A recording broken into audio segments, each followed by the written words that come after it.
षष्ठीखंड ब्राह्मणों के जीविकोपयोगी कर्म और उनका महत्व तथा गौओं की महिमा और गोदान का फल। नारद जी ने पूछा, प्रभु, उत्तम ब्राह्मणों की पूजा करके तो सब लोग श्रेष्ठ गति प्राप्त करते हैं, किंतु जो उन्हें कष्ट पहुंचाते हैं उनकी क्या गति होती है? ब्रह्मा जी बोले, क्षुधा से संतप्त हुए उत्तम ब्राह्मणों का जो लोग अपनी शक्ति के अनुसार भक्ति पूर्वक सत्कार नहीं करते वे नरक में पड़ते हैं। जो क्रोध पूर्वक कठोर शब्दों में ब्राह्मण की निंदा करके उसे द्वार से हटा देते हैं वे अत्यंत घोर महारौरव एवं कृच्छ्र नरक में पड़ते हैं तथा नरक से निकलने पर कीड़े होते हैं। उसे छूटने पर चांडाल योनि में जन्म लेते हैं, फिर रोगी एवं दरिद्र होकर भूख से पीड़ित होते हैं। अतः भूख से पीड़ित होकर घर पर आए हुए ब्राह्मण का कभी अपमान नहीं करना चाहिए। जो देवता अग्नि और ब्राह्मण के लिए नहीं दूंगा ऐसा वचन कहता है वह 100 बार नीचे की योनियों में जन्म लेकर अंत में चांडाल होता है। जो लात उठाकर ब्राह्मण, गो, पिता, माता और गुरु को मारता है उसका रौरव नरक में वास निश्चित है, वहां से कभी उसका उद्धार नहीं होता। यदि पुण्यवश जन्म हो भी जाए तो वह पंगु होता है, साथ ही अत्यंत दीन, विषादग्रस्त और दुख शोक से पीड़ित रहता है। इस प्रकार 3 जन्मों तक कष्ट भोगने के बाद ही उसका उद्धार होता है। जो पुरुष मुक्को, तमाचोर, कीलों से ब्राह्मण को मारता है वह 1 कल्प तक तापन और रौरव नामक घोर नरक में निवास करता है और पुनः जन्म लेने पर कुत्ता होता है। उसके बाद चांडाल योनि में जन्म लेकर दरिद्र और उदर शूल से पीड़ित होता है। माता, पिता, ब्राह्मण, स्नातक, तपस्वी और गुरुजनों को क्रोध पूर्वक मारकर मनुष्य दीर्घ काल तक कुंभीपाक नरक में पड़ा रहता है। इसके बाद वह कोटि योनि में जन्म लेता है। इसके बाद वह कीट योनि में जन्म लेता है। बेटा नारद, जो ब्राह्मणों के विरुद्ध कठोर वचन बोलता है उसके शरीर में 8 प्रकार की कोड़ होती है। खुजली, दाद, मंडल, चकत्ता, शुक्ति, सफेदी, सिद्धम, सेहुआ, काली कोड़, सफेद कोड़ और तरुण कुष्ठ। इनमें काली कोड़, सफेद कोड़ और अत्यंत दारुण तरुण कुष्ठ ये 3 महाकुष्ठ माने गए हैं। जो जानबूझकर महापातक के प्रवृत्त होते हैं अथवा महापात की पुरुषों का संग करते हैं अथवा अति पातक का आचरण करते हैं उनके शरीर में ये तीनों प्रकार के कुष्ठ होते हैं। संसर्ग से अथवा परस्पर संबंध होने से मनुष्यों में इस रोग का संक्रमण होता है। इसलिए विवेकी पुरुष कोड़ी से दूर ही रहे। उसका स्पर्श हो जाने पर तुरंत स्नान कर ले। पतित, कोड़ी, चांडाल, गोभक्षी, कुत्ता, रजस्वला स्त्री और भील का स्पर्श हो जाने पर तत्काल स्नान करना चाहिए। जो ब्राह्मण की न्यायोपार्जित जीविका तथा उसके धन का अपहरण करते हैं वे अक्षय नरक में पड़ते हैं। जो चुगलखोर मनुष्य ब्राह्मणों का छिद्र ढूंढा करता है उसे देखकर या स्पर्श करके वस्त्र सहित जल में गोता लगाना चाहिए। ब्राह्मण के धन का यदि कोई प्रेम से उपभोग कर ले तो भी वह उसकी 7 पीढ़ियों तक को जला डालता है और पराक्रम पूर्वक छीन कर उसका उपभोग करता है। वह तो 10 पीढ़ी पहले और 10 पीढ़ी पीछे तक के पुरुषों को नष्ट करता है। विष को विष नहीं कहते, ब्राह्मण का धन ही विष कहलाता है। विष तो केवल उसके खाने वाले को ही मारता है, किंतु ब्राह्मण का धन पुत्र पौत्रों का भी नाश कर डालता है। जो मोहवश माता, ब्राह्मणी अथवा गुरु की स्त्री के साथ समागम करता है वह घोर रौरव नरक में पड़ता है। वहां से पुनः मनुष्य योनि में आना कठिन होता है। नारद जी ने पूछा, पिताजी, सभी ब्राह्मणों की हत्यारे से बराबर ही पाप लगता है अथवा किसी में कुछ अधिक या कम भी यदि न्याय न्यूनधिक होता है तो क्यों? इसको यथार्थ रूप से बताइए। ब्रह्मा जी ने कहा, बेटा, ब्रह्महत्या का जो पाप बताया गया है वह किसी भी ब्राह्मण का वध करने पर अवश्य लागू होता है। ब्रह्महत्यारा घोर नरक में पड़ता है। इस विषय में कुछ और भी कहना है, उसे सुनो। वेद शास्त्रों के ज्ञाता, जितेंद्रिय एवं श्रोत्रिय ब्राह्मण की हत्या करने पर करोड़ों ब्राह्मणों के वध का दोष लगता है। शैव तथा वैष्णव ब्राह्मण को मारने पर उससे भी 10 गुना अधिक पाप होता है। अपने वंश के ब्राह्मण का वध करने पर तो कभी नरक से उद्धार होता ही नहीं। 3 वेदों के ज्ञाता स्नातक की हत्या करने पर जो पाप लगता है उसकी कोई सीमा ही नहीं है। श्रोत्रिय, सदाचारी तथा तीर्थ स्नान और वेद मंत्र से पवित्र ब्राह्मण के वध से होने वाले पाप का भी कभी अंत नहीं होता। यदि किसी के द्वारा अपनी बुराई होने पर ब्राह्मण स्वयं भी शोकवश प्राण त्याग दे तो वह बुराई करने वाला मनुष्य ब्रह्म हत्यारा ही समझा जाता है। कठोर वचनों और कठोर बर्तावों से पीड़ित एवं ताड़ित हुआ ब्राह्मण जिस अत्याचारी मनुष्य का नाम ले लेकर अपने प्राण त्यागता है उसे सभी ऋषि मुनि देवता और ब्रह्मवेताओं ने ब्रह्म हत्यारा बताया है। ऐसी हत्या का पाप उस देश के निवासियों तथा राजा को लगता है, अतः वे ब्रह्म हत्या का पाप करके अपने पितरों सहित नरक में पकाए जाते हैं। विद्वान पुरुष को चाहिए कि वह मरण पर्यंत उपवास अनशन करने वाले ब्राह्मण को मनाए, उसे प्रसन्न करके अनशन तोड़ने का प्रयत्न करे। यदि किसी निर्दोष पुरुष को निमित्त बनाकर कोई ब्राह्मण अपने प्राण त्याग देता है तो वह स्वयं ही ब्रह्म हत्या के घोर पाप का भागी होता है। जिसका नाम लेकर मरता है वह नहीं। जो अधम ब्राह्मण अपने कुटुंबी का वध करता है उसको भी ब्रह्म हत्या का पाप लगता है। यदि कोई आतताई ब्राह्मण युद्ध के लिए अपने पास आ रहा हो और प्राण लेने की चेष्टा करता हो तो उसे अवश्य मार डाले, इससे वह ब्रह्म हत्या का भागी नहीं होता। जो घर में आग लगाता है, दूसरे को जहर देता है, धन चुरा लेता है, सोते हुए को मार डालता है तथा खेत और स्त्री का अपहरण करता है, ये 6 आतताई माने गए हैं। संसार में ब्राह्मण के समान दूसरा कोई पूजनीय नहीं है, वह जगत का गुरु है। ब्राह्मण को मारने पर जो पाप होता है उससे बढ़कर दूसरा कोई पाप ही नहीं है। नारद जी ने पूछा, सुरश्रेष्ठ, पाप से दूर रहने वाले द्विज को किस वृत्ति का आश्रय लेकर जीवन निर्वाह करना चाहिए, इसका यथावत वर्णन कीजिए। ब्रह्मा जी ने कहा, बेटा, बिना मांगे मिली हुई भिक्षा उत्तम वृत्ति बताई गई है। उच्च वृत्ति उससे भी उत्तम है, वह सब प्रकार की वृत्तियों में श्रेष्ठ और कल्याणकारिणी है। श्रेष्ठ मुनिगण उच्च वृत्ति का आश्रय लेकर ब्रह्म पद को प्राप्त होते हैं। यज्ञ में आए हुए ब्राह्मण को यज्ञ की समाप्ति हो जाने पर यजमान से जो दक्षिणा प्राप्त होती है वो उसके लिए ग्राह्य वृत्ति है। द्विजों को पढ़ाकर या यज्ञ कराकर उसकी दक्षिणा लेनी चाहिए। पठन पाठन तथा उत्तम मांगलिक शुभ कर्म करके भी उन्हें दक्षिणा ग्रहण करनी चाहिए। यही ब्राह्मणों की जीविका है। दान लेना उनके लिए अंतिम वृत्ति है। उनमें जो शास्त्र के द्वारा जीविका चलाते हैं वे धन्य हैं। वृक्ष और लताओं के सहारे जिनकी जीविका चलती है वे भी धन्य हैं। ब्राह्मणोचित वृत्ति के अभाव में ब्राह्मणों को क्षत्रिय वृत्ति से जीवन निर्वाह करना चाहिए। उस अवस्था में न्याय युक्त युद्ध का अवसर उपस्थित होने पर युद्ध करना उनका कर्तव्य है। उन्हें उत्तम वीर व्रत का आचरण करना चाहिए। ब्राह्मण क्षत्रिय वृत्ति के द्वारा राजा से जो धन प्राप्त करता है वे श्राद्ध और यज्ञ आदि में दान के लिए पवित्र माना गया है।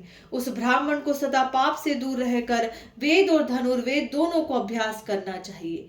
जो ब्राह्मण न्यायोचित युद्ध में सम्मिलित होकर संग्राम में शत्रु का सामना करते हुए मारे जाते हैं वे वेद पाठियों के लिए भी दुर्लभ परम पद को प्राप्त होते हैं। धर्म युद्ध का जो पवित्र बर्ताव है उसका यथार्थ वर्णन सुनो। धर्म युद्ध करने वाला योद्धा सामने लड़ते हैं, कभी कायरता नहीं दिखाते तथा जो पीठ दिखा चुका हो, जिसके पास कोई हथियार न हो और जो युद्ध भूमि से भागा जा रहा हो, ऐसे शत्रु पर पीछे की ओर से प्रहार नहीं करते। जो दुराचारी सैनिक विजय की इच्छा से डरपोक, युद्ध से विमुख, पतित, मूर्छित, असत, शूद्र, स्तुति प्रिय और शरणागत शत्रु को युद्ध में मार डालते हैं वे नरक में पड़ते हैं। यह क्षत्रिय वृत्ति सदाचारी पुरुषों द्वारा प्रशंसित है।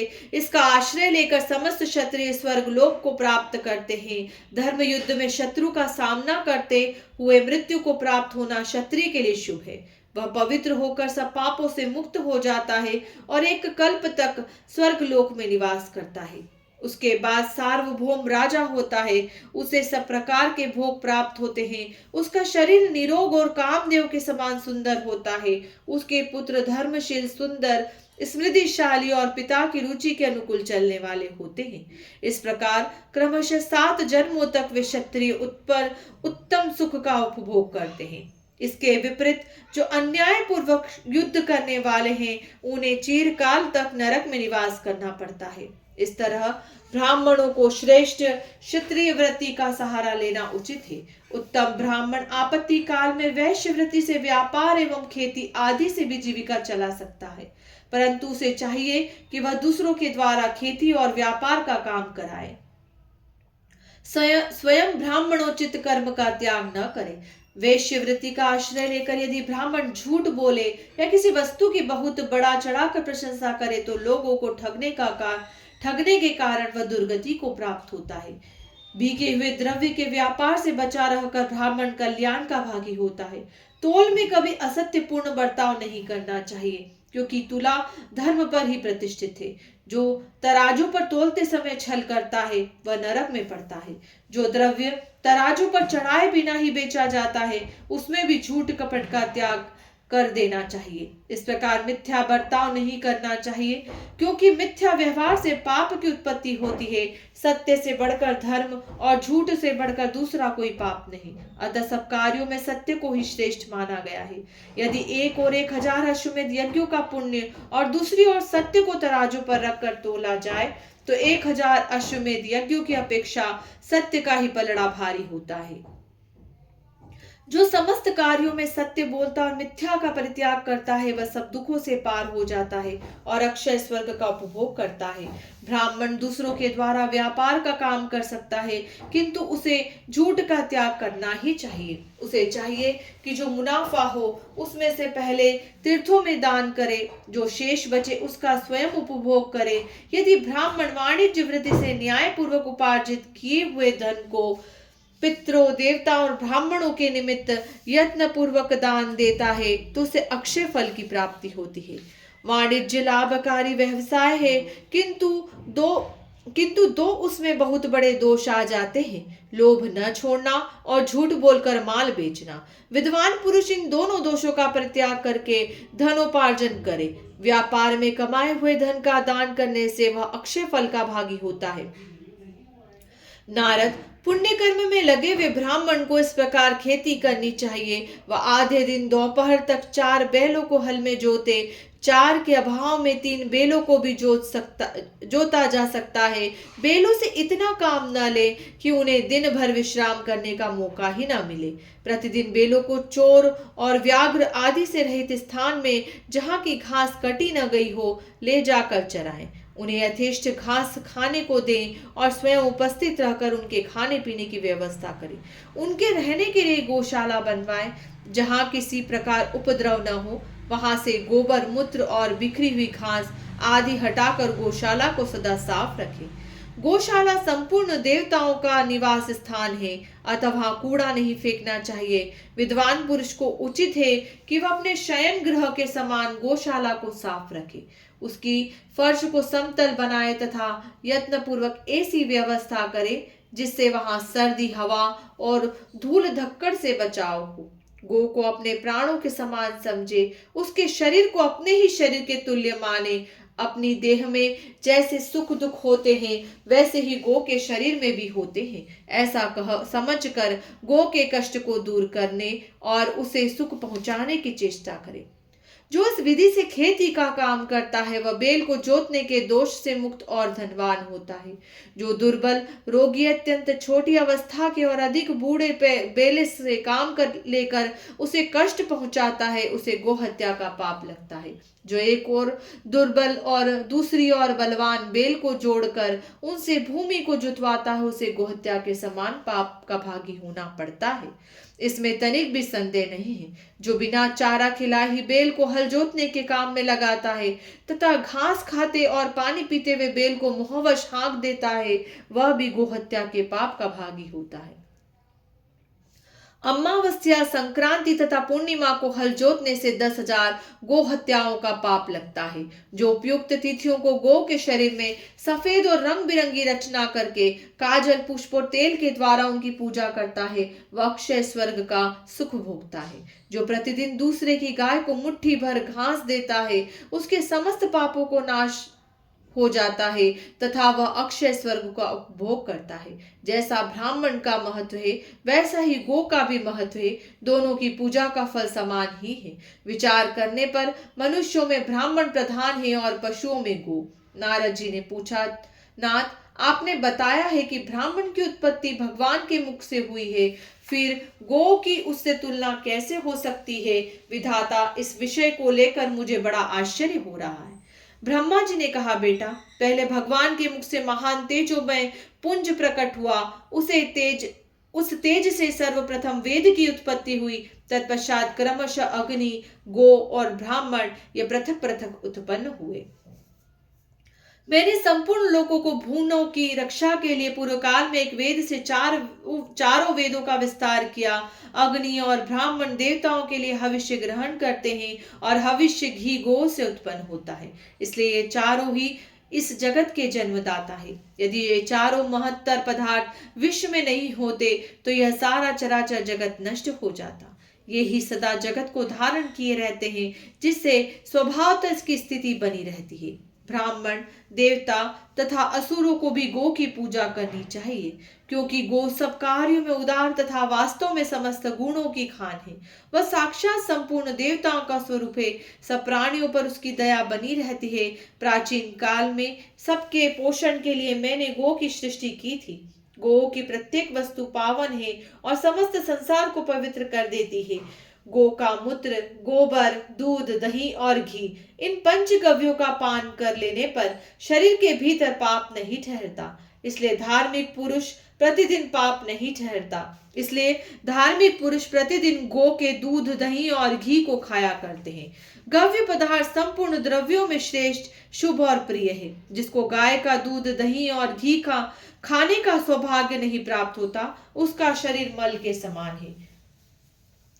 अन्न आदि 5 रात्रि तक दूध, 7 रात्रि तक दही, 20 रात्रि तक और घी 1 मास तक शरीर में अपना प्रभाव रखता है। जो लगातार 1 मास तक बिना गव्य का भोजन करता है, उस मनुष्य के भोजन में प्रेतों का भाग मिलता है। इसलिए प्रत्येक युग में सब कार्यों के लिए एकमात्र गो ही प्रशस्त मानी गई है। गो सदा और सब समय धर्म, अर्थ, काम और मोक्ष ये चारों पुरुषार्थ प्रदान करने वाली है।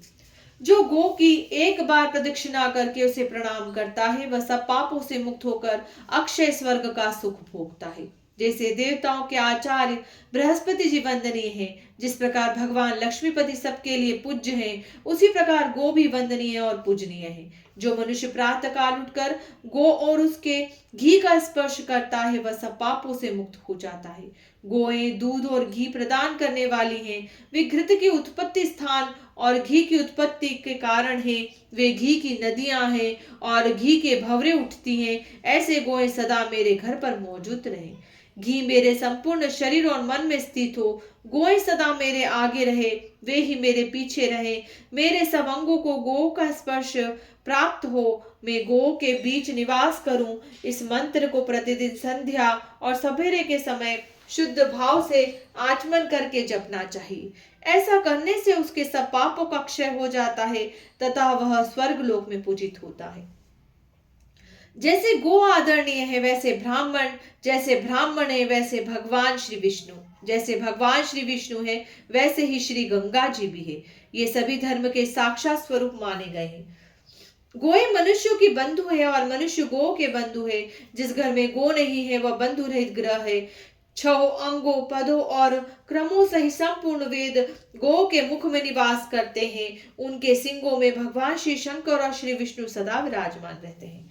गो के उदर में कार्तिकेय, मस्तक में ब्रह्मा, ललाट में महादेव जी, सिंगों के अग्रभाग में इंद्र, दोनों कानों में अश्विनी कुमार, नेत्रों में चंद्रमा और सूर्य, दांतों में गरुड़, जीवा में सरस्वती देवी, अपान गुदा में संपूर्ण तीर्थ, मूत्र स्थान में गंगा जी, रोमकूपों में ऋषि, मुख और पृष्ठ भाग में यमराज, दक्षिण पार्श्व में वरुण और कुबेर, वाम पार्श्व में तेजस्वी और महाबली यक्ष, मुख के भीतर गंधर्व, नासिका के अग्रभाग में सर्प, खूरों के पिछले भाग में अप्सराएं, गोबर में लक्ष्मी, गोमूत्र में पार्वती, चरणों के अग्रभाग में आकाशचारी देवता, रंभाने की आवाज में प्रजापति और थनों में भरे हुए चारों समुद्र निवास करते हैं।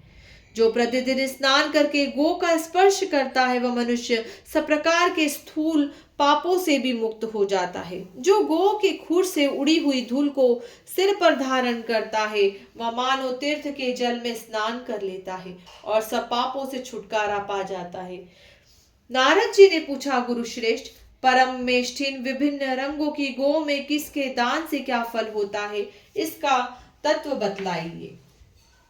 ब्रह्मा जी ने कहा, बेटा, ब्राह्मण को श्वेत गो का दान करके मनुष्य ऐश्वर्यशाली होता है, सदा महल में निवास करता है तथा भोग सामग्रियों से संपन्न होकर सुख समृद्धि से भरा पूरा होता है। धुएं के समान रंग वाली गो स्वर्ग प्रदान करने वाली तथा भयंकर संसार में पापों से छुटकारा दिलाने वाली है। कपिला गो का दान अक्षय फल प्रदान करने वाला है। कृष्णा गो का दान देकर मनुष्य कभी कष्ट में नहीं पड़ता। भूरे रंग की गो संसार में दुर्लभ है। गौर वर्ण की धेनु समूचे कुल को आनंद प्रदान करने वाली होती है। लाल नेत्रों वाली गो रूप की इच्छा रखने वाले पुरुष को रूप प्रदान करती है।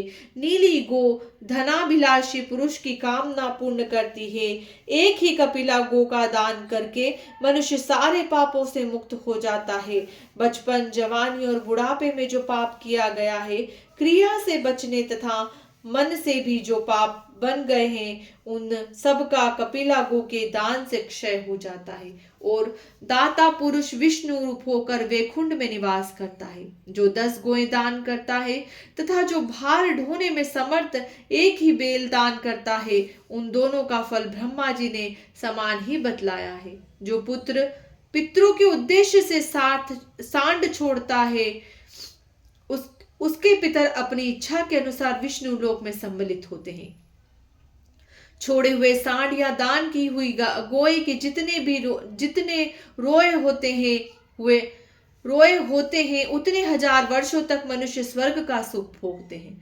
छोड़ा हुआ सांड अपनी पूंछ से जो जल फेंकता है वह 1000 वर्षों तक पितरों के लिए तृप्तिदायक होता है। वह अपने खूर से जितनी भूमि खोदता है, जितने ठेले और कीचड़ उछालता है, वे सब लाख गुने होकर पितरों के लिए स्वधारूप हो जाते हैं। यदि पिता के जीते जी माता की मृत्यु हो जाए तो उसकी स्वर्ग प्राप्ति के लिए चंदन चर्चित धेनु का दान करना चाहिए।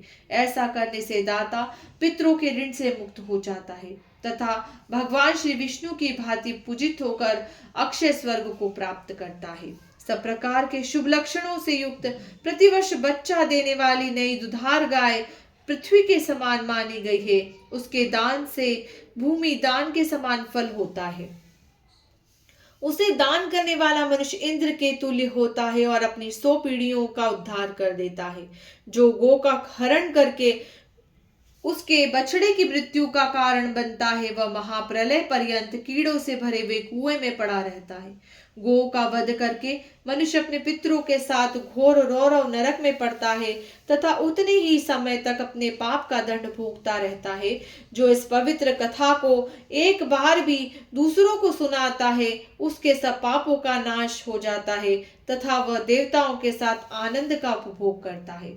जो इस परम पुण्यमय प्रसंग का श्रवण करता है, वह 7 जन्मों के पापों से तत्काल मुक्त हो जाता है।